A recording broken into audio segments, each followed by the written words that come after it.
এত টাইম লাগে একটা শরীর মন বুঝতে? আমি বললাম, আপনার জন্যই সময়টা বেশি লাগল। উনি কমল ফেলে দিয়ে উপরে উঠে গেলেন, হাঁপাচ্ছেন রীতিমতো।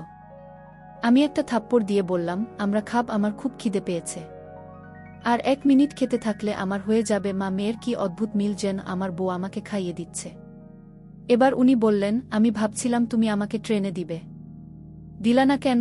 তখন আমার অনেক রাগ হয়েছিল। আমার অনেক কষ্ট হচ্ছিল, আর তোমার আমার দিকে কোনো খেয়ালই নেই। আমার শ্বশুরবাড়ির লোকজন আমাকে খুব ভালোবাসে। শ্বশুর শাশুড়ির ছেলে নাই। আমি বর জামাই হিসেবে ছেলের দায়িত্ব পালন করি। তাদের ছোট মেয়ের পড়াশোনার খোঁজখবর রাখা আমার বিশেষ দায়িত্ব। সেটা নিষ্ঠার সাথে পালন করছি। শ্বশুরমশাই ব্যস্ত মানুষ, সরকারি চাকরি করেন। ঘুষ খান বলে অফিস ছেড়ে কোথাও যান না।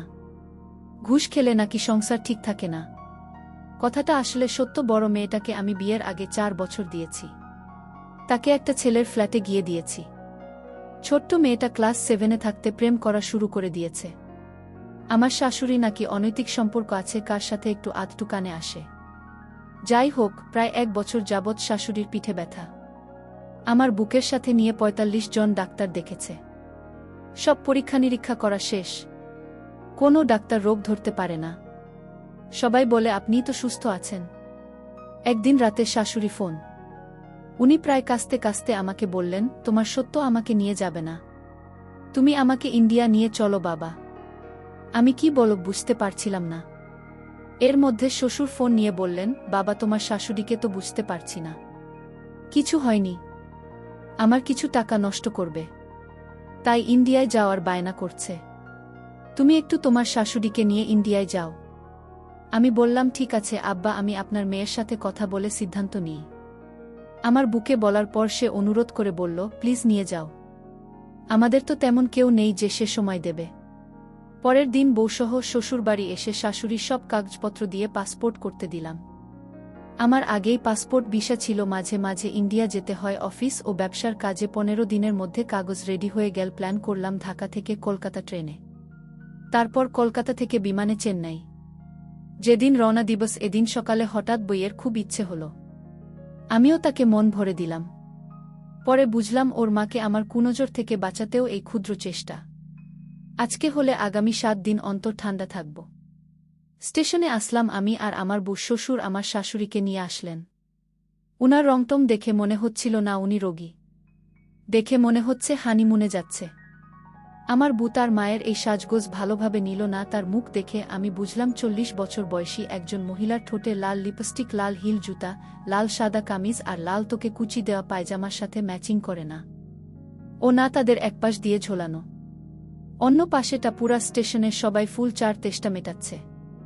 আমার আধা ঘন্টা আগে বুকে দেওয়া মহারাজও দাঁড়িয়ে গেল ওনাকে দেখে। সবাইকে বিদায় দিয়ে এসি কামরায় উঠে গেলাম। 4 জনের কেবিন, বাকি 2 জন যশোর থেকে উঠবে। ভালোই হলো, এই সময়ে একটু ঘুমিয়ে নেওয়া যাবে। সকালে 1 বাটি গিয়েছি বুকে, তাই খুব ক্লান্ত লাগছে। শাশুড়ি তার ফোন বের করে কয়েকটা ছবি তুলে দিতে বললেন। আমি ছবি তোলা শুরু করতেই উনি ওনার ওড়না ঠিক করতে আরম্ভ করলেন না। সামনের ভালো করে কয়েকটা ছবি তুললাম। ছবি তুলে উনাকে দিলাম। ভাবখানা এমন করলাম তার সামনের জিনিসগুলো আমার নজরে পড়েনি। বললাম, আমায় সময় একটু ঘুমিয়ে নেন, ভালো লাগবে। আর কেবিনে কেউ নেই, ওনাকে জায়গা করে দিলাম। উনি একটু দাঁড়িয়ে আমাকে অবাক করে দিয়ে সামনেটা নামিয়ে ব্যাগের উপর রাখলেন। এবার উনিও ভাবখানা এমন করলেন যে এটা কোনো ব্যাপার না। উনি সব সময় এভাবে ঘুমান। আমি একটু ভদ্রতা দেখিয়ে উনি সামনেটা নামিয়েছেন এটা খেয়ালই করিনি। এমন ভাব দেখিয়ে বললাম, কি সব এসি লাগায় কাজ করে না ঠিকমতো? উনি মিনিট 10 মধ্যে ঘুমিয়ে গেলেন। আমায় ক্লান্ত শরীরে ঘুম আসছিল না। উনার দিকে ঘুরে সামনের ওঠানামা দেখছিলাম এক দৃষ্টিতে, আর সম্পূর্ণ অবস্থায় কেমন লাগবে সেটা ভাবছিলাম মানে কি, ভেতরে ছোট কাপড় পরছে, লাল কালারে হবে হয়তো। কলকাতা পৌঁছে একটা হোটেলের উদ্দেশ্যে ট্যাক্সি নিলাম। 1 রাত হোটেলে থাকব। পরের দিন দুপুর 3টায় তার ফ্লাইট। তখন বিকেল 6টা বাজে। হোটেলের কাউন্টারে গিয়ে 2টা সিঙ্গল রুম চাইলাম। সাথে সাথে শাশুড়ি চিল্লিয়ে উঠলেন, বাবা আমি একা 1 রুমে থাকতে পারবো না, খুব ভয় লাগবে। দেশের বাইরে এসে ম্যানেজার আমার শাশুড়িকে বলল, কিন্তু ম্যাডাম ডাবল বেডরুম এখন আমাদের খালি নাই। শাশুড়ি বলল, তাহলে অন্য জায়গায় চলো। ম্যানেজার প্রস্তাব দিল, স্যার একটা কাপড় বেঁধে আছে, চাইলে ওখানে থাকতে পারেন। আমার মন আনন্দে নেচে উঠল, বললাম তাহলে সেটাই দেন। শাশুড়ি মুখ নিচু করে আছেন। হোটেল বয় আমাদের ব্যাগ নিয়ে চল, আর আমরা তার পেছন পেছন। এই সময় আমার প্রেম করার সময়কার একটা ঘটনা মনে পড়ে গেল। ঠিক এইভাবে তার মেয়েকে নিয়ে আমি হোটেলে গিয়েছিলাম। রুমে ঢুকে এসি ছেড়ে, টিভি ছেড়ে মেঝেতে পা রেখেই বিছানায় একটু টান হলাম। মনে হচ্ছে হানিমুনে আসছি। শাশুড়ি কাপড় বের করেছিল ব্যাগ থেকে, উনার কাপড় বের করা দেখে আমি বললাম, আমরা তাহলে চেঞ্জ করে ফ্রেশ হয়ে নিন। আমি রুমের লাগোয়া বারান্দায় গিয়ে দাঁড়ালাম। তবে ব্যালকনিতে যাওয়ার আগে ছোট্ট একটা কাজ করলাম। ব্যালকনির দিকে একটা কাচের জানালা আছে, সেটাতে পর্দা দেওয়া আছে। আমি সেই পর্দা জানালা দেখার ভার ধরে অল্প একটু সরিয়ে দিলাম। উদ্দেশ্য, যদি উনি রুমের সম্পূর্ণ হয়ে কাজ করেন। ব্যালকনিতে যে রুমে তাকাতেই দেখি উনি কাজ শুরু করেছে। 5 বছর ধরে তাকে কল্পনায় ভেবেছি, আসলে বাস্তব তার চেয়ে অনেক সুন্দর। সবশেষে সামনের জোড়া টুপিটাও তিনি নামিয়ে ফেললেন, জানালার দিকে ঘুরলেন। এবার আমি তাকে ভালোভাবে দেখতে পেলাম। এবার সামনে একেবারে স্পষ্ট হলো বিশাল, যা ভেতর থাকতে চাইছে না। সবকিছু বিছানায় রেখে উনি বাচ্চা ঘরে ঢুকলেন। এবার বিশাল পিছন চোখে পড়ল এক পলক। উনি বাচ্চা ঘরে ঢুকলেন আর আমি রুমে আসলাম। এসে ছোট কাপড়টা হাতে নিয়ে শুনতে শুরু করলাম। দেখি ভিজে গেছে। ভাবলাম এটা চাপা, এখন সময়ের ব্যাপার মাত্র। উনি গোসল করলেন, করে নতুন বানানো একটি টাইপ ম্যাক্সি পরে বের হলেন। বের হয়ে আমাকে ডাকলেন। আমি রুমে ঢুকে দেখি বিছানায় ছোট পোশাক পরে আছে। উনি বললেন, যাও ফ্রেশ হও। আমিও গোসল করলাম। এসে দেখি বিছানায় সব কাপড় পরে আছে। শাশুড়ি ড্রেসিং টেবিলের সামনে চুল শুকাচ্ছেন। আমি খালি গায়ে তোয়ালে পেঁচিয়ে বের হয়েছিলাম বাথরুম থেকে। মজা করে বললাম, আমরা আজকে বুঝলাম আপনার মেয়ের বিছানায় কাপড় খুলে রাখার অভ্যাস কোথা থেকে আসছে। উনি মজা বুঝতে পেরে একটু হেসে দিলেন। আমার দিকে তাকিয়ে আমি কথাটা বলে, ওগুলো হাতে তুলে নিয়েছি। উনি না না আমি নিচ্ছি বললেন, কিন্তু উঠলেন না। আমি ওনার সব কাপড় আলোয় রেখে দিলাম। উনি এবার ড্রেসিং টেবিলের সামনে থেকে উঠলেন। আমি অবাক হয়ে দেখলাম পাতলা ফিনফিনে, নিচে কিছু নেই। উনার ফর্সা মোটা বোঝা যাচ্ছে, ছোট্টটি নেই বুঝতে পারলাম। খেতে যেতে হবে আম্মা। উনি বললেন, চলো। আমি একটা ট্রাউজারের টি শার্ট পরে নিলাম। উনি যেভাবে ছিলেন সেভাবে বের হতে চাইলেন। আমাকে জিজ্ঞেস করলেন, এভাবে যাওয়া যাবে না, এটা তো কলকাতা। মনে মনে বললাম, চল এভাবেই। মুখে বললাম, না আমার সমস্যা নেই, এটা বাংলাদেশ না যে ছি করবে। অরুণা লাগবে না, আপনি নিচে একটা পরেন। উনি তো সবই জানেন। কিন্তু আমি বলাতে যে নোনাপুকুরের ক্ষীরের বন্যা হয়ে গেল। রাস্তায় একটা টুকাই বাজে ভাষায় টিচ করল। আন্টি তো জিনিস হবে নাকি, 1 রাউন্ড কত রেট ইত্যাদি বলল।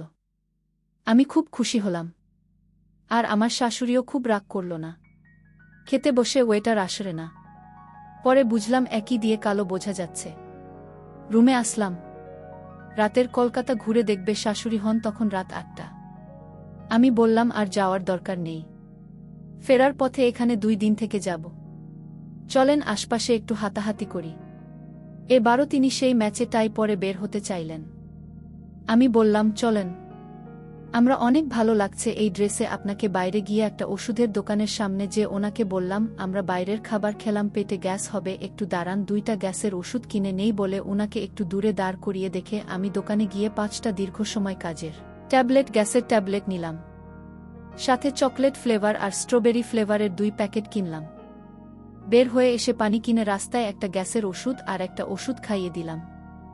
জানি না ছেলেদের ওষুধ খেলে কাজ হয় কি না, তাও খাইয়ে দিয়েছিলাম। আমিও খেয়ে নিলাম।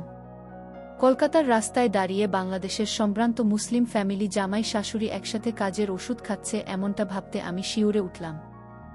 আরও কিছুক্ষণ হাতাহাতি করলাম, স্ট্রিট ফুড খেলাম কিছু। কলকাতায় এত মেয়ে বাদ দিয়ে সবাই আমার শাশুড়িকে দেখছিল, কেন বুঝতে পারছিলাম না। রাতের খাবার 2 প্যাকেট কাচি নিয়ে রুমে ফিরলাম। রুমে ঢুকে পকেট থেকে ওষুধ আর লুব্রিক্যান্ট উনাকে দেখিয়ে দেখিয়ে একটা জায়গায় লুকোনো ভাব করলাম।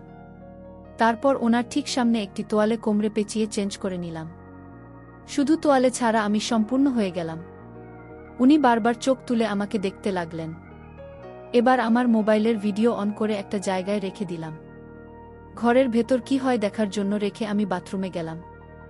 ফিরে এসে মোবাইল অন করে দেখি আমি দরজা আটকানো মাত্রই উনি আমার লুকোনো জিনিসগুলো বের করে আনলেন।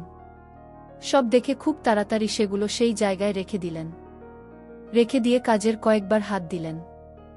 আমি বের হয়ে উনাকে ফ্রেশ হতে বললাম। উনি ফ্রেশ হয়ে এসে আমার পাশে বসলেন।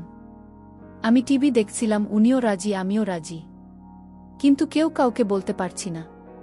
এর চেয়ে চরম বিরক্তিকর পরিস্থিতি আর হয় না। বললাম, আমি একটু ঠান্ডা লাগছে না, এসি কমিয়ে দেব। উনি মাথা নাড়লেন বাচ্চাদের মতো। তখন রাত 10টা বাজে। বললাম, আসেন, কমলের ভেতরে আসে না মা। উনি যেন এই কথার জন্য ওয়েট করছিলেন। তবে কমলা 2 জনের জন্য ছোট হয়ে যায়, তাও এই তার সাথে শেয়ার করলে তো আরও ছোট হয়। দুজনের লেগে গেল একে অপরের সাথে, বা নিজের শাশুড়ির সাথে এক ছাদের নিচে আছি, দুজনে টিভির দিকে তাকিয়ে আছি, কিন্তু মনের ভিতরে ঝড় বইছে। আমার বাবা যে টানটান হয়ে আসছে, ওষুধের অ্যাকশন শুরু হয়ে গেছে। আমি মাথাটা একটু নাড়াচাড়া করে উনার কাছে নিয়ে গেলাম, যেন আমার জ্বরের নিঃশ্বাস উনার গলা আর গালে লাগে। আমি টিভি দেখার অভিনয় করে যাচ্ছি। এর মধ্যে আমার বুক ফোন করল ওর মায়ের কাছে। উনি ফোন কেটে দিয়ে ফোন দিলেন আমার বউয়ের ঘুম আসছে না, তার সুন্দরী মায়ের সাথে আমাকে পাঠিয়ে দিয়ে। হয়তো জিজ্ঞেস করছে তোমার জামাইয়ের রুম কোথায়। চালাকি করে আমার শাশুড়ি জবাব দিল, আমার রুম থেকে অনেক দূরে, পাশাপাশি রুম পাওয়া যায়নি। জামাই খাবার দাবার দিয়ে চলে গেল। আমি টিভি দেখি, এসব বলছেন উনি, আর আমি তাহার পায়ের উপর একটা ফেলে দিলাম।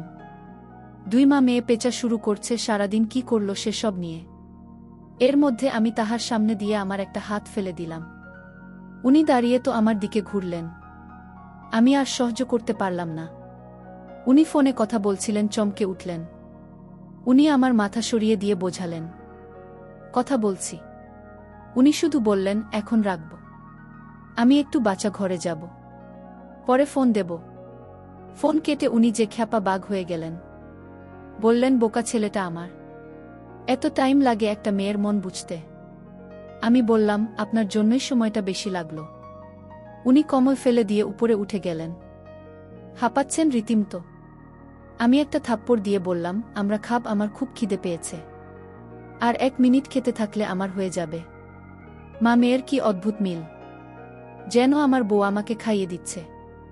এবার উনি বললেন, আমি ভাবছিলাম তুমি আমাকে ট্রেনে কিছু দেবে, দিলে না কেন? আমার অনেক রাগ হয়েছিল, আমার অনেক কষ্ট হচ্ছিল, আর তোমার আমার দিকে কোনো খেয়ালই নেই। আবার হোটেলে এসে শাশুড়িকে সরাসরি দেখলে তখনও কিছুতেই আসতে পারেননি। আমি যখন সম্পূর্ণ হই তখন ইচ্ছা করছিল তোমাকে বাইরে থেকে ডেকে নিয়ে আসি। আমার একটাই চিকিৎসা বাবা, তোমাকে পাওয়া। শুধু এই দিনটার জন্য আমি তোমাদের সেই বিয়ের দিন থেকে অপেক্ষা করে আছি। আর আমার পিঠে কোনো ব্যথাই নাই, তাই বাংলাদেশের কোনো ডাক্তার সেটা ধরতে পারিনি। তোমাকে নিয়ে এখানে আসার প্ল্যান ছিল। এটা আমার। এখন শাশুড়ির এত কষ্টের ফল দে বাবা। আমি বললাম, হ্যাঁ, আমার আপনার আর কোনো কষ্ট থাকবে না, সব কষ্ট দূর হয়ে যাবে। উনি বললেন, প্রতি সপ্তাহে অন্তত একদিন আমার বাসায় এসো বাবা। আর কিছু চাই না আমি, সারা জীবন তো শ্বশুর আমাকে সুখ দিতে পারেনি। অনেকের সাথে সম্পর্ক করতে চাইছি, কেউ সাহস করে এগিয়ে আসেনি। জানিস, মানুষের জন্য আমাকে খারাপভাবে বিশ্বাস। তোর বাবা, তোর শ্বশুর ছাড়া আমাকে এভাবে আর কেউ দেখেনি। তোর জন্যই মনে হয় তুলে রেখেছিলাম। এগুলো বলছিলেন আর আমার মুখে থুতু ভরিয়ে দিচ্ছিলেন। আমি সেগুলো পান করছিলাম। উনি বললেন, তোমাদের বিয়ের পর দিন আমাদের বাড়িতে এসে তোমরা দুপুরে খাওয়ার পর কাজ করছিলেন, তোমার মনে আছে? আমি বললাম, হ্যাঁ। আপনি কিভাবে জানলেন? উনি বললেন, দরজার ফাঁকে দিয়ে আমি তোমাদের পুরো সময়টা দেখছি। আমি তোমাকে সম্পূর্ণ দেখছিলাম আর ভাবছিলাম আমার মেয়েটা কত ভাগ্যবান, আর আমার কি পোড়া কপাল। তোমার অর্ধেকও যদি আমার স্বামী হতো। দিনের আলোতে আমার মেয়ে কাজ করার সময় ওটা দেখে আমার এত লোভ হচ্ছিল। ওই দিনই পণ করেছিলাম তোমাকে আমার কাজ করিয়ে নিব। আজ আমার সেই সুখের দিন। আমার মনে আছে, আমার মেয়েটা তোমার খাবার খেতে চাইছিল না। 20 মিনিট চেষ্টার পরও তোমার হচ্ছিল না। পরে তোমার বউ তোমাকে ধাপ্পা দিয়ে সরে গিয়েছিল। তোমার পেট ভরছিল না, ইচ্ছা করছিল আমার খাবার দিয়ে তোমার ক্ষুধা মিটিয়ে দিই।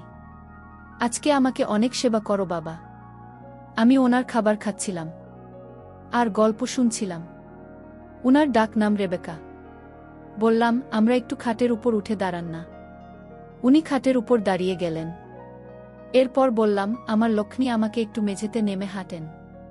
উনি সাথে সাথে মেঝেতে নেমে ঢং করে হাসলেন কিছুক্ষণ। আমি খাতে থেকে উনার দিকে তাকিয়ে আছি। এবার আমি উঠে উনাকে নিয়ে বেলকনিতে গেলাম। সামনের বিল্ডিংয়ে মানুষ, নিচের রাস্তায় মানুষ, তবে ব্যালকনি অন্ধকার, আমরা দুইজনে অসম্পূর্ণ।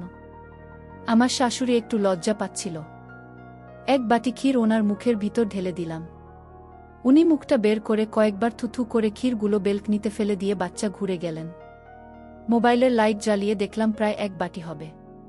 উনি বাচ্চা ঘর থেকে হাত মুখ ধুয়ে বের হলেন ফ্রেশ হয়ে। আমিও হাত মুখ ধুয়ে বের হলাম। উনি আমার বুকে ফোন দিয়ে কথা বলছেন। ইস, যদি জান তোর আপন মা ওর বরের 5 মিনিট আগে মুখ চাপা খেয়েছে।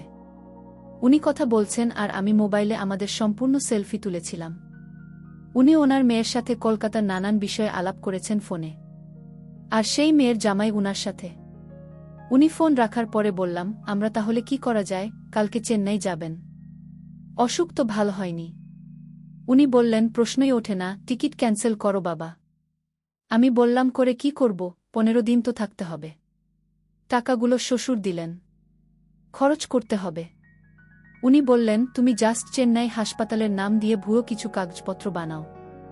টিকিটের টাকা যত ফেরত দিয়ে দেবে, আর চিকিৎসার সব টাকা নিয়ে একদিন পর এখান থেকে গোয়া সি বিচে যাব। ওখানে হানিমুন করব আমরা, আমার কিপটা জামাইয়ের ঘুষের টাকা সব খরচ করে যাব।